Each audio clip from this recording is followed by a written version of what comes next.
মূলত আসিফ মাহমুদ সজীব ভুঁইয়ার বক্তব্যের প্রেক্ষাপটটা আপনার কাছে তুলছিলাম। তিনি বললেন না যে ভায়োলেন্স যদি চান তাহলে জুলাইয়ে বুঝেছি মানে আমরা বুঝেছি বুঝেছি দেখিয়েছি যে বুঝেছি জি জি বুঝেছি আমি। মানে আমি এটাই না, জিজ্ঞাসা করছিলাম। একটা একটা একটা জিনিস তো আমাদেরকে মাথায় রাখতে হবে যে আমরা ভায়োলেন্স চাই না, এবং যেটা আমি শুরুতে বলি, যেমন এই যে নতুন ভাষার যে ব্যবহার এবং যেদিকে নতুন দিনের রাজনীতি যাচ্ছে, পার্টিকুলারলি ভাষার ব্যবহার ক্ষেত্রে আমাদের সংস্কৃতি বিবর্জিত হয়ে, ধর্মীয় মূল্যবোধ বিবর্জিত হয়ে, সবগুলো কথা সোশ্যাল পার্সপেক্টিভ থেকে বললাম, সেটা কিন্তু আমরা চাই না।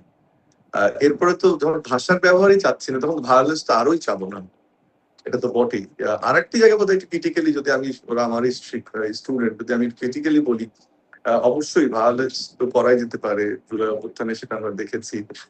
বাট এই ধরনের ইস্যুতে ভায়োলেন্স আনতে গেলে মানুষ যদি জাস্টিফাই করার চেষ্টা করে, তখন নাসিরের যে এই যে মৌজ সাংবাদিকতার কারণে আমি জানি না ও আসক্ত হয়ে যাচ্ছে কিনা, আমি ওর জন্য স্নেহের জায়গাটা থেকেই বলছি যে সেটা ঠিক হবে না।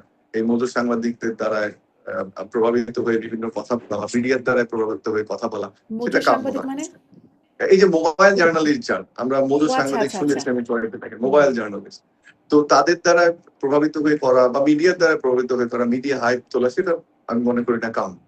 তাহলে তো আর যেটা হচ্ছে যে, যেটা বললেন আপনি, যে এই যে শক্তি জায়গাটা, শক্তি দেখানো বা মত, সরি, এই যে যে হুম যে কথাটা বলেছে, সেটা আসলে ওই সময়ের বাস্তবতা এখনকার বাস্তবতা ভিন্ন। আমি বলছি না যে মানুষ আসবে না, হুম। সেজন্য হয়তো বা এনসিপির আসলে ওদের বিপক্ষে কথা বলাটা আমাদের বিব্রত হয়ে যায়, এখন বিব্রতকর হয় তারা আমার যদি মনে করে শিক্ষার্থীরা। পরিস্থিতি একই রকম, তারা তো তো তাই এখন ওই বলছে। পরিস্থিতিটা বা ওইটাই জামাতের বলতে আমির চাচ্ছি। পর্যন্ত বলছেন যে আগের না, এটা ফ্যাসিজমের এই চেয়ে নাকি পরিস্থিতি, ভয়াবহ ফ্যাসিজম হচ্ছে।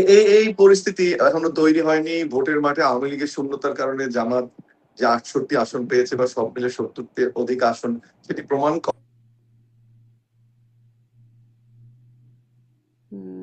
নেটওয়ার্কে কি সমস্যা দ্বিতীয় হচ্ছে? হচ্ছে যে আপনার, আপনি যদি এখনকার সিচুয়েশন দেখেন, তাহলে তো একটা নির্বাচিত সরকার ক্ষমতায় আছে, বাংলাদেশের অন্যতম একটা ভালো ভোট হয়েছে বলে আমরা মেনে নিয়েছি, বিরোধী দল ফাংশনাল, এটাতে মানুষ ওইভাবে রেসপন্ড করবে আমার মনে হয় না। তৃতীয় প্রশ্নটি গুরুত্বপূর্ণ, যদি এনসিপির ওই শক্তি থাকতো তাহলে তো এককভাবে ইলেকশন করতো। রাস্তায় আমরা এনসিপির যে অবস্থান সেটা আরো সুগঠিত দেখতাম, বা আমরা দেখতে পাইতাম যে আসলে আমাদের এখানে এমন একটা জায়গায় এই দলটি গেছে যে যারা একটা শক্তি প্রদর্শনী করতে পারে বা এখানে যে ভায়োলেন্স যেতে পারে।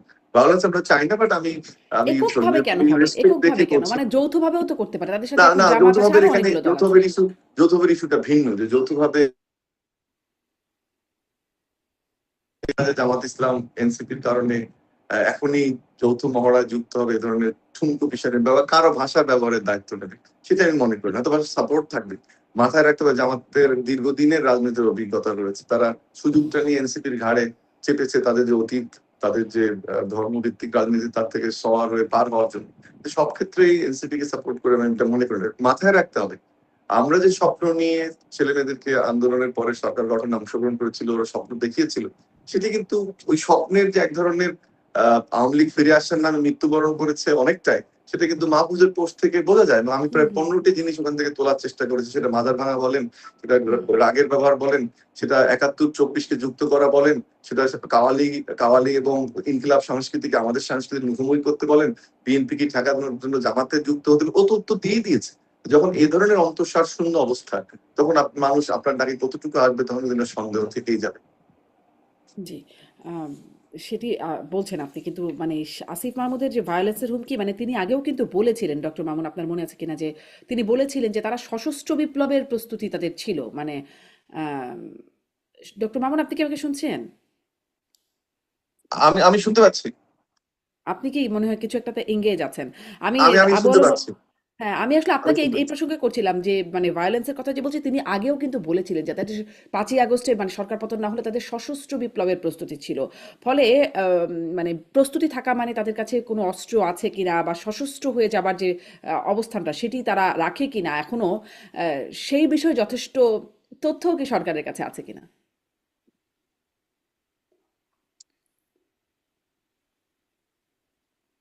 আমি আপনার কানেকশন ইয়ে হয়েছিল তো, আগে কি বলেছিল, আগে কি বলেছিল সামনে তো।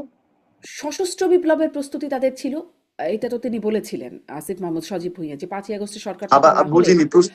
৫ই আগস্ট সরকার পতন না হলে তাদের ও সশস্ত্র হ্যাঁ হ্যাঁ বিপ্লবের হ্যাঁ। প্রস্তুতি ছিল। হ্যাঁ, ফলে মানে এখনো যখন ভায়োলেন্সের হুমকি দিচ্ছেন তখনই মানে তাদের সশস্ত্র অবস্থানটা এখনো আছে কিনা বা সেই অস্ত্রগুলো কোথায় গেল এর কোনো তথ্য না আমি পরবর্তীতে আমি যাচাই আমি হয়েছে? আমি এটাকে অন্যভাবে দেখতে চাই। এটা আমি অন্যভাবে দেখতে চাই। জুলাইয়ের পর ওই সময় ১৪০০ মানুষ বা আর্গুমেবলি আরো বেশি বা কম, একটু এদিক ওদিক হতে পারে, বা আমি এটাকে ২০০০ই মনে করি। ৩০,০০০ আহত হওয়া সেটা তো একটা দেশকে সশস্ত্র বিপ্লবের দিকে নিয়ে যেতেই পারতো। আজকে যদি সামরিক বাহিনী ওই জায়গায় থাকতো, তখনকার প্রেক্ষাপটটাকে আমি ভিন্নভাবে দেখতে চাই। এবং তখন হয়তো ডাক দিলে কে জানতো যে আমি নিজেও আন্দোলনে সক্রিয় হয়েছিলাম। আমরা হয়তো সশস্ত্র হওয়ার চিন্তা করতাম। আর ১০ দিন ১৫ দিন ১ মাস গেলে সিরিয়া হয়ে যেতে পারতো, বা অন্য কোনো দেশ হতে পারতো, বা ল্যাটিন আমেরিকার দেশগুলো হতে পারতো। সেই প্রেক্ষাপটটা ভিন্ন, এবং সেই প্রেক্ষাপটের অস্ত্র ইতিমধ্যে জমা দেওয়া হয়েছে সবার। আমরা আবার রাষ্ট্র গঠনে ফিরেছি, আবার অর্থনীতি বিনির্মাণে ফিরেছি, সমাজ গঠনে ফিরেছি। সেটি মনে হয় না আমার যেটা এখনকার বাস্তবতা। একটু এটাও একটু জেনে নিই আপনার কাছে। মিয়া গোলাম পরোয়ার জামাত ইসলামের সেক্রেটারি জেনারেল তিনি স্বরাষ্ট্রমন্ত্রীর পদত্যাগ দাবি করছেন এই রামিসা হত্যাকাণ্ড এবং সম্প্রতি যে সন্ত্রাস চাঁদাবাজি ইত্যাদি সব ঘটনাকে মিলিয়েই মূলত রামিসা হত্যাকাণ্ডের পরপরই তিনি স্বরাষ্ট্রমন্ত্রীর পদত্যাগ দাবি করছেন। আপনার কি মনে হয় মানে না এই আমি দাবিতে আমি কি আপনার মনে করি যে এটা ৩ মাসে আপনার প্রথম কথা হচ্ছে আইন শৃঙ্খলা পরিস্থিতি আমরা উন্নতি চাই, এবং আমি ব্যক্তিগতভাবে স্বরাষ্ট্রমন্ত্রীকে আরো ভিজিলেন্ট দেখতে চাই, পুলিশকে আরো অ্যাকশনে দেখতে চাই, আরো ক্রাইম রেট কম হওয়া দেখতে চাই। এবং এটা একটা খুব বেসিক আমাদের সবারই চাওয়া, এবং এই চাওয়ার জায়গাটা অবশ্যই এটা নির্বাচিত সরকারের কাছে বেশি। কিন্তু একই সাথে মাথায় রাখতে হবে যে আমাদের যে ভঙ্গুর পুলিশ প্রশাসন মানসিক দিক থেকে এবং রাষ্ট্রীয়ভাবে, দ্বিতীয় হচ্ছে যে মনস্তাত্ত্বিক ভাবে তারা অনেক পিছিয়ে, তৃতীয় হচ্ছে যে আপনি যখন একটা পুলিশ বাহিনীর এখনো অনেক ফ্যাসিস্টের অংশ রয়ে গেছে, তারা সেটাকে করতে পারছে না, নতুন আপনি নিয়োগ দেননি, আইসিটি যে মেকানিজম গুলো ছিল সেটা অনেকে অনেক অনেক সেই মেকানিজম রিইনস্টেট করার বিষয় আছে।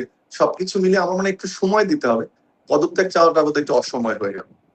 আমি জনাব আবু আলম মোহাম্মদ শহীদ খান শুধু পদত্যাগী না, ধরেন তারা কোথাও গেলে, যেমন রামিসার বাসায় যখন গেলেন স্বরাষ্ট্রমন্ত্রী মাননীয় প্রধানমন্ত্রী, তখন ভুয়া ভুয়া স্লোগান দেয়া হলো। মানে এছাড়াও স্বরাষ্ট্রমন্ত্রী যেখানে যাচ্ছেন প্রায়ই তাকে ভুয়া ভুয়া স্লোগান দিচ্ছে। মানে ৩ মাস যেতে না যেতেই আপনার কি মনে হয় কারা দিচ্ছে, কেন দিচ্ছে এমন স্লোগান? ভাড়া দিচ্ছে এটা বোধহয় বাংলাদেশের জনগণ জানে, এবং যারা সরকারে আছেন তারাও জানেন। এই যে আপনার রামিসার বাসার ওখানে যেটা হয়েছিল, কারা দিয়েছেন এটা সকলের অবগত আছেন। তো তো স্বরাষ্ট্রমন্ত্রী হচ্ছে এখন একটা টার্গেট মনে হয়, আমার মনে হয় যে তাকে লক্ষ্য বস্তু করা হয়েছে, যে স্বরাষ্ট্রমন্ত্রীকে আমরা মেলাইন করতে পারি কিভাবে কিভাবে। তো ধরেন স্বরাষ্ট্রমন্ত্রীর পক্ষে কি, মানে এটা তো সাধারণভাবে স্বরাষ্ট্রমন্ত্রীর যে দায়িত্ব পালন, সেই দায়িত্ব পালন উনি ঠিকমতো করছেন কিনা, এবং সেই দায়িত্ব পালনে তার প্রবল ব্যর্থতা, বিশাল ব্যর্থতা আছে কিনা, এগুলো চিন্তা ভাবনা করে এগুলো করতে পারেন। কিন্তু আমার মনে হয় যে প্রথম থেকে, এবং আপনি সংসদও দেখেছেন, স্বরাষ্ট্রমন্ত্রী যখন প্রধানমন্ত্রীর পক্ষে কথা বলেন বা আইনমন্ত্রীর পক্ষে কথা বলেন, তখনও তারা এটাই বলেছেন যে আইনমন্ত্রী থাকতে স্বরাষ্ট্রমন্ত্রী কেন সংবিধান নিয়ে কথা বলবেন। স্বরাষ্ট্রমন্ত্রীকে তার আগে, উনি যখন স্বরাষ্ট্রমন্ত্রী হন নাই, তখন সালাউদ্দিন সাহেবকে কিন্তু রয়ের এজেন্ট, উনি হুম, ভারত থেকে ট্রেনিং করে আসছেন, উনি অনেকদিন এখনো আসামে বলেন ছিলেন, শিলং এসে অনেক সালাউদ্দিন। কথাবার্তা বলা হচ্ছে। তো আপনি যদি একদম প্রথম থেকে দেখেন, তাহলে স্বরাষ্ট্রমন্ত্রী এই জামাতে ইসলাম, এনসিপি বা যারা বিরোধী দলে এখন আছেন তাদের, বা অন্য যারা ছিলেন আন্দোলনে সংগ্রামে জুলাই মাসে, তাকে টার্গেট করেছেন, এটা বোঝাই যায়। সুতরাং উনি একটা টার্গেট, এবং টার্গেটের কারণে ওনার বিরুদ্ধে নানা রকম কথাবার্তা, নানা রকম স্লোগান তোলা হচ্ছে, এবং সেটা কতটা ভালো হচ্ছে মন্দ হচ্ছে এটা তো জনগণ বিচার করবে। বাট খুব দ্রুত, খুব তাড়াতাড়ি তার পদত্যাগ দাবি করাটা মনে হয় একেবারে একেবারে একটা এমন দাবি, যে দাবিটা এখন না করলেও চলে। এবং এই ক্ষেত্রে আপনি দুটা বিষয় যদি ওনারা আনেন, যে একটা রামিসা হত্যাকাণ্ড, এবং আমরা জানি হত্যাকাণ্ডটা কিভাবে ঘটছে, আগে কি হয়েছিল, এবং দেন আমাদের প্রধানমন্ত্রী, স্বরাষ্ট্রমন্ত্রী, তারা সবাই মিলে তো তার বাসায় গিয়েছেন সান্ত্বনা দিতে, এবং এটা দ্রুত বিচার আইনে ট্রায়ালও হবে, নিশ্চয়ই খুব দ্রুত বিচার হবে। সেখানে যে স্লোগান তোলা হয়েছে, এটা তো আপনি যদি রাজনৈতিক বিশ্লেষণের কথা বলেন, তাহলে কিন্তু এটা ঠিক হয়নি। কারণ তারা তো একটা জায়গায় গিয়েছেন একটা কাজের জন্য, এবং যদি রামিসার বিচারটা তাড়াতাড়ি ত্বরান্বিত না হয়, এবং পুলিশ কিন্তু এটা ক্র্যাক করেছে, যেমন যারা অপরাধী তারা কিন্তু ধরা পড়েছে, মাত্র 2 জন স্বামী স্ত্রী। সো এটা তো অলরেডি তারা পুলিশ কাস্টডিতে আছেন, এবং 164 তারা ম্যাজিস্ট্রেটের কাছে জবানবন্দি দিয়েছেন। সুতরাং এটা দ্রুত বিচার ট্রাইব্যুনালে যে খুব তাড়াতাড়ি এটার বিচার করা সম্ভব। তো সেই ক্ষেত্রে ওই ইস্যুতে কিন্তু দুয়ো দুয়ো দেওয়ার, মানে ভুয়া ভুয়া, আগে তো দুয়ো দুয়ো দিতাম আমরা, হ্যাঁ সরে যাও সরে যাও এসব বলতাম, এখন একটা ভুয়া আসছে, মানে এটা জুলাই আন্দোলনের একটা স্লোগানের অংশ আর কি, এখন ভুয়া ভুয়া বলা হচ্ছে। আর আপনার ঝিনাইদহে যে এটা ঘটেছে, হ্যাঁ নিশ্চয়ই এটা তো নিশ্চয়ই ঘটা ঠিক হয়নি, এটা নিন্দা জানাই, আমরা সবাই মিলেই এটা নিন্দা করা উচিত, কারণ হুম, আমরা চাই না ডিম পাথর কেউ কাউকে মারুক। আমরা চাই যে আলাপ আলোচনার ভিত্তি থাকুক এবং আলাপ আলোচনার হুম, মধ্যে শালীনতাটা ফিরে আসুক, যে শালীনতাটা আমরা নষ্ট করেছি, যে ধরনের স্লোগান আমরা শুনেছি, নারী পুরুষ নির্বিশেষে স্লোগান যে এসব দেওয়া হয়েছে এবং যা যা করা হয়েছে সেই সব কিন্তু মানে জনগণ ভালোভাবে নেয়নি, এটা আমাদেরকে বুঝতে হবে। এবং যারা এসব করছেন তারা কিন্তু টের পাওয়ার কথা যে তারা যে নির্বাচনের মাধ্যমে এটার ফলাফল তো পেয়ে গেছেন। সুতরাং এই জায়গাগুলোতে চিন্তা ভাবনা করা উচিত। আপনি যেটা জিজ্ঞেস করছিলেন যে ওই যে কি ভায়োলেন্স আমরা করেছি, আরো ভায়োলেন্স, ভায়োলেন্স এর বেশি ভায়োলেন্স আমরা করতে পারি, প্রথম দফায় আপনি এটাকে রাজনৈতিক রিটোরিক মনে করবেন কিনা সেটা আপনি চিন্তা করতে পারেন। যে তারা এর আগেও বলেছিল যে আমরা সশস্ত্র সংগ্রামের জন্য প্রস্তুতি নিচ্ছিলাম, প্রস্তুতি নিতেই পারেন, যে সশস্ত্র সংগ্রাম যদি কোনোভাবে গণতন্ত্র ফিরিয়ে আনার জন্য কোনোভাবে কোনো কিছু না হয় তখন একটা সশস্ত্র সংগ্রামে যেতে পারে।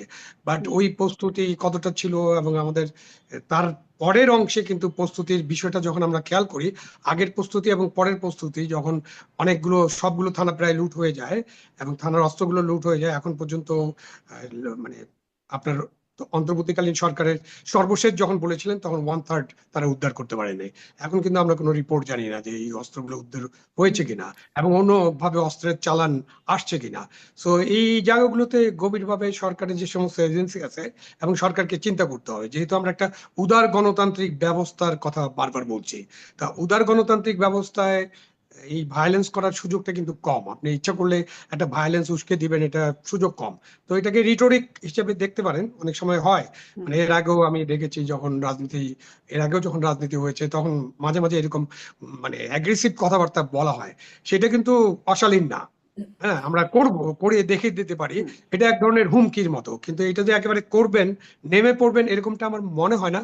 বাট মানে যখন আসলে এজেন্সি যখন গুলো দেখতে অতীতের পারে। উদাহরণ দিয়ে বলছেন যে তারা সেরা ভায়োলেন্স করার ব্যাপারে, তাদের সাথে কেউ হ্যাঁ, পারবে না, তখনই আসলে বিষয়টা মানে অতীতের উদাহরণ না দিলে এটা তো হয়েই থাকে যে অতীতের উদাহরণ দিয়ে একটা জিনিস হয়েছে যে অতীতের উদাহরণ দেওয়ার ফলে মানে অতীত নিয়ে যারা আলোচনা করছেন, এখন অনেক আলোচনা আসছে না, ষড়যন্ত্র, আপনার মেটিকুলাস ডিজাইন, তো অতীতের কথা এইভাবে বলার ফলে কিন্তু এটা মনে হতে পারে মানে উনি নিজেই নিজের কথাতে ফেঁসে যাচ্ছেন আসলে, যে তখন মনে হবে যে এই আন্দোলনটা আরোপিত আন্দোলন ছিল, এই আন্দোলনটার মধ্যে কিছু জিনিস ছিল যেটা ভায়োলেন্সের দিকে ইচ্ছা করে নিয়ে যাওয়া হয়েছে।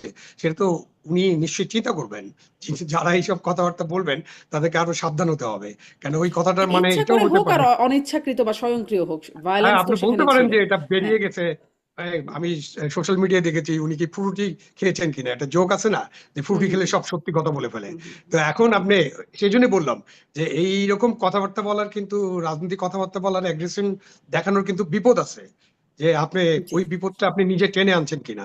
যেমন মাহফুজ সাহেব যে স্টেটমেন্ট দিয়েছিলেন, 2 ঘন্টা পরে জি। অবশ্য তার মাহফুজ সাথে একটা সাহেবের লেজ জব স্টেটমেন্ট করতেন। নিয়ে আরেকটু কথা বলবো, একটু বড় করে কথা বলবো। আওয়ামী লীগের ফেরা মাহফুজ আলম, আসিফ নজরুল, সাবেক আইন উপদেষ্টা, তাদের যে বক্তব্য সেগুলো নিয়ে কথা বলবো, কিন্তু এটা নিয়ে আমি একটু কথা বলতে চাই, যেটি কারণে আসলে এই ভুয়া ভুয়া স্লোগান, পদত্যাগ, রামিসা হত্যাকাণ্ড, এবং একই সাথে আমরা দেখছি রামিসার সাথে সাথে মানে তার কিছুদিন আগে শিশু ইরা হত্যাকাণ্ড, ওই একই রকম ধর্ষণ, ধর্ষণের পরে হত্যা চেষ্টা, তারপরে একই দিনে আরো কতগুলো ঘটনা, ডক্টর মামুন, যদি বলি চট্টগ্রাম, মিরপুরে তো আছেই, মুন্সিগঞ্জ, ধামরাই, কতগুলো জায়গায় একসাথে একই দিনে এরকম ঘটনা শোনা যাচ্ছে, মাদ্রাসাগুলোতে শোনা যাচ্ছে।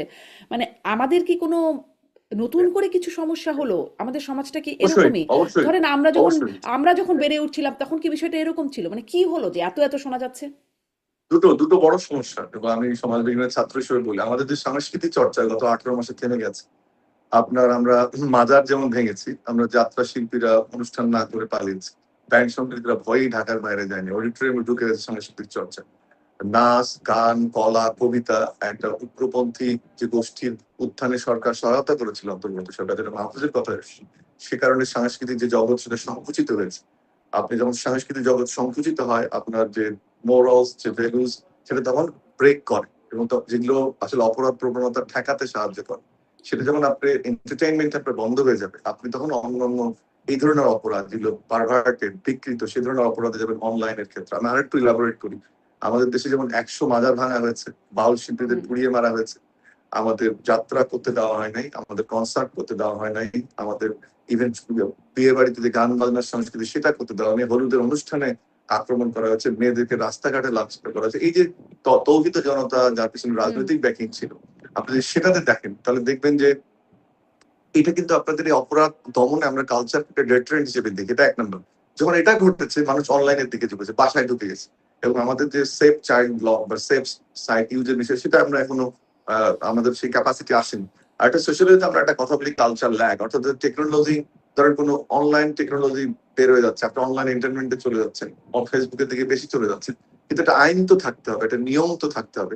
এখন যে অনলাইনে বেশিং হয়, অনলাইনে যে বুলিং হয়, অনলাইনে যে মানুষের পুষ্টি উদ্ধার করা হচ্ছে সেটা বেড়েছে। কারণ এটাকে আপনি কিভাবে ট্যাকেল করবেন, এই যে সেটা আইন তৈরি হওয়া থেকে এই যে অবস্থাটা সৃষ্টি হলো, এই মাঝখানের টাইমটাকে আমরা বলি কালচার ল্যাগ।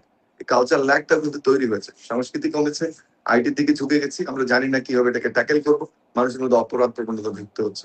সবকিছু মিলে পুলিশ ভঙ্গুর অবস্থা, আইন শৃঙ্খলা ভঙ্গুর অবস্থা, বিপ্লব পরবর্তীটা ঘটে, সবকিছু মিলিয়ে এই ঘটনাটা কিন্তু কন্ট্রিবিউট করছে। বাট এই সাংস্কৃতিক যে অ্যাবসেন্স এবং অনলাইন যে কন্ট্রোলিং সিস্টেমের যে অ্যাবসেন্স, সেটা কিন্তু এই অপরাধ জগৎকে আরো উস্কে দিচ্ছে তাহলে এবং এখন অপরাধ সরকার বৃদ্ধি আসলে পাচ্ছে। এখন তো নতুন সরকার, নির্বাচিত সরকার আসছে, অবশ্যই এই যে ল্যাগটা কমানোর জন্য আসলে কি পদক্ষেপ নিয়েছে প্রথম বা আমি যেটা চাই যে এখন খেলাধুলা নিচ্ছে বাড়ুক, দেখছেন? খেলাধুলা বাড়ুক, সাংস্কৃতিক চর্চা বাড়ুক, সবাই উন্মুক্ত হবে, আমরা একটা সেকুলার কান্ট্রি, আমরা সেভাবে চলবো, মধ্যপন্থার দেশ সেভাবে চলবো।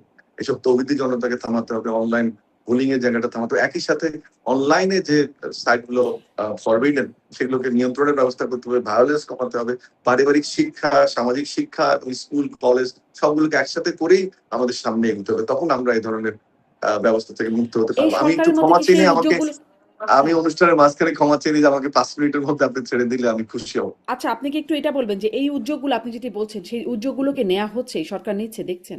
না, মাত্র মাত্র কয়েকদিন সময়, কিন্তু আমি কালচারাল ফ্রন্টে স্পোর্টস যেমন নতুন করে হচ্ছে, আবার নতুন করে আমাদের খেলার মাঠগুলো উদ্ধারের চেষ্টা চলছে, কালচারাল প্রোগ্রাম গুলো হচ্ছে, নজরুল জয়ন্তী আমরা উদযাপন করলাম, সবকিছু মিলে কিন্তু সরকার থেকে কালচারাল ফ্রন্টটাকে তুলে আনছে। টিভিতে আবার শুরু হয়েছে নতুন করে কথা। তো আমি দেখছি যে আশার জায়গাটা তৈরি হচ্ছে, একটু সময় দিলে তৈরি হয়তো বা হচ্ছে, জি। আস্তে ডক্টর আস্তে মামুন, করা যেহেতু হবে। সময় কম, তাড়াতাড়ি করে ওই প্রসঙ্গটা আনি যে আওয়ামী লীগ ফিরেছে, মাহফুজ আলমের সেই বক্তব্য আপনারাও রেফার করছিলেন। তারপরে আসিফ নজরুল বললেন যে আওয়ামী লীগ ছিলই, এবং এখন আবার আমরা তার মাঝখানে আবার শুনলাম প্রধানমন্ত্রীর উপদেষ্টা ডাক্তার জাহিদ, তিনিও বলছেন শেখ হাসিনা ফিরলে তার সাথে ইনসাফ করা হবে, এবং শেখ হাসিনা বলছেন তিনি মাথা উঁচু করে ফিরবেন, এ বছরই ফিরবেন। তিনি বলছেন জেলখানা রেডি করতে, ফাঁসির মঞ্চ রেডি করতে। আসলে বার্তাটা কি কি হচ্ছে? না, যেটা হচ্ছে যে মাহফুজুর রহমানের প্রশ্নের কথা আমি বললাম যে অন্তত 15টা ঘটনা আবার রিপিট করতে চাই না, বাট কয়েকটা জিনিস উল্লেখ্য, কালচারের বিষয়টা উল্লেখ্য, 71 খুবই উল্লেখ্য, জামাতের ঘাড়ে সওয়ারের বিএনপি কে ঠেকানো, এটাও উল্লেখযোগ্য ঘটনা। আমাদের যে যুব সমাজের যারা একটা বিপ্লব করলো, তারা মবে পরিণত হলো, এটা একটা বড় ঘটনা। ভাষার ব্যবহারের কথা বলেছে, সর্বোপরি আরেকটা কথা বলেছে, যারা যুক্ত ছিল, নেতৃত্ব দিয়েছে, তাদের বলে গুপ্তদেরকে প্রোভাইড করা হয়েছে। সবকিছু মিলে মাহফুজের পোস্টটাকে আমি সিগনিফিকেন্ট হিসেবে দেখি, এবং যেটা ঘটেছে আমাদের চেতনার অপমৃত্যু কিন্তু ওখানেই ঘটেছে, শুধু আওয়ামী লীগ ফিরে আসেনি। অর্থাৎ একদিকে ফেসিবাদ শাসন ছিল, সেটা থেকে মুক্ত না হয়ে আরো পিছিয়ে গেছে, এবং ডানপন্থার উত্থানে যে স্পন্সরশিপের কথা মাহফুজ বলেছেন, এটা ঠিক কথা। আসিফ নজরুল স্যারের প্রতি রেসপেক্ট রেখে আমি বলছি, কোন স্টেটমেন্টটাকে গ্রহণ করবো না, আমি মাহফুজেরটাকে গ্রহণ করবো না। সবগুলো ঘটনা মিলে যায়, সবগুলো ঘটনা তৈরি হচ্ছে, কিন্তু আপনি শেষ অংশে যা বললেন বাংলাদেশের বাস্তবতায় এটি বড় অবাস্তবতা যে শেখ হাসিনা আবার খুব দ্রুতই ফিরবেন, সেটা ফাঁসির মঞ্চে চড়ার জন্য হোক বা রাজনীতি করার জন্য। আমি শেখ হাসিনার প্রত্যাবর্তন আসলে দেখি না। আমরা আশা করি যে আমরা জুলাই অভ্যুত্থান